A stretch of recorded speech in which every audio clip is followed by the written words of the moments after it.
Halo semuanya, kali ini kita akan membahas alasan mengapa Korea Utara dan Selatan menjadi dua negara yang berbeda.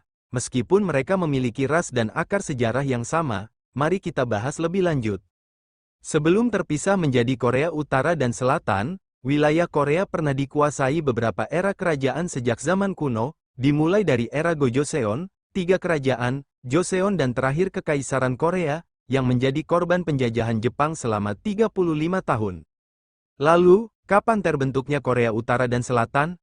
Nah, pembentukan dua negara ini disebabkan oleh faktor Perang Dunia II dan Perang Dingin, yang melibatkan Amerika Serikat dan Uni Soviet.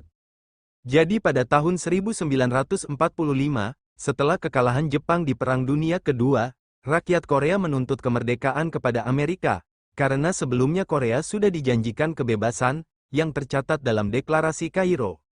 Untuk menjawab tuntutan tersebut dibuatlah kebijakan Moskow pada Desember tahun 1945. Kebijakan itu menyatakan rencana pembentukan Komisi Gabungan Amerika Serikat, Uni Soviet, guna mendirikan pemerintahan di Korea, dan mengendalikannya di bawah perwalian 5 tahun. Namun rencana ini ditolak rakyat Korea, yang menganggap hal tersebut merupakan pelecehan terhadap usaha, dan perjuangan mereka untuk merdeka dari penjajahan Jepang selama 36 tahun. Rakyat Korea melakukan protes besar-besaran di seluruh negeri untuk menentang kebijakan Moskow. Tetapi di awal 1946, komunis di Korea Utara dan Korea Selatan mendukung kebijakan tersebut, namun sebanyak 2 juta orang yang menentang rencana tersebut mengungsi dari Korea bagian utara ke selatan. Selama periode 1946 sampai 1948, otoritas Soviet memberikan dukungan penuh kepada pemimpin komunis Kim Il-sung atau kakek Kim Jong-un. Kim yang datang ke Korea dengan pasukan Uni Soviet telah menjadi boneka komunis, yang berpengaruh di Korea bagian utara. Setelah menyingkirkan semua organisasi nasionalis, Kim Il-sung menjadi pemimpin sementara Korea bagian utara, yang berada di bawah kendali Uni Soviet. Dengan pengaruh Kim Il-sung Korea bagian utara menganut paham komunis. Sementara di bagian selatan, Amerika mengenalkan prinsip-prinsip demokrasi dan ekonomi liberal. Walaupun begitu, Tentara Nasional Selatan tidak mendukung kebijakan AS. Demokrasi yang dibawa AS meningkatkan pertumbuhan organisasi-organisasi sosial dan politik, tak terkecuali bagi pendukung komunis.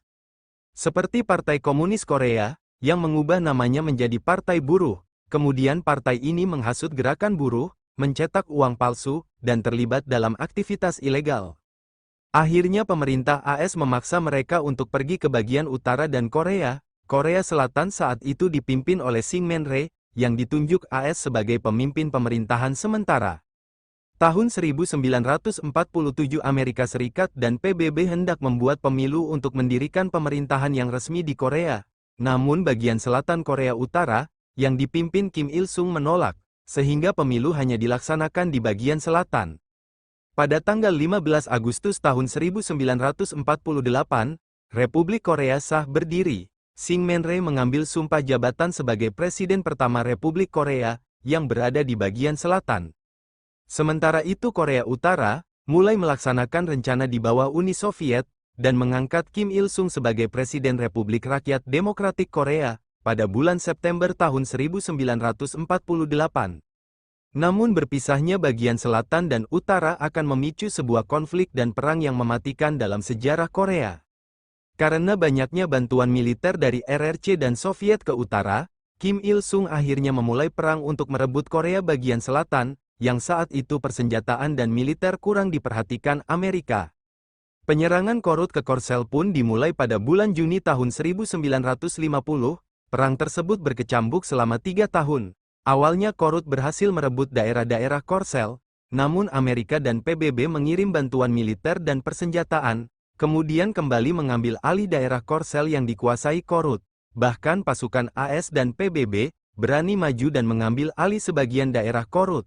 Tapi Uni Soviet dan China tidak tinggal diam dan ikut membantu Korut lalu memukul mundur lagi pasukan AS dan PBB. Karena tidak ingin perang bertambah luas, akhirnya dibuatlah gencatan senjata, lalu membuat zona demilitarisasi di antara keduanya. Namun tetap saja perang tersebut menyebabkan 3 juta korban jiwa dan belum ada perjanjian damai sampai sekarang. Nah guys, itulah alasan kenapa Korea Utara dan Selatan sering bertikai ya. Jadi tidak heran dari dulu sampai sekarang dua negara tersebut tidak pernah akur. Mungkin itu saja sejarah singkat yang dapat saya sampaikan. Like, comment, share dan subscribe ya.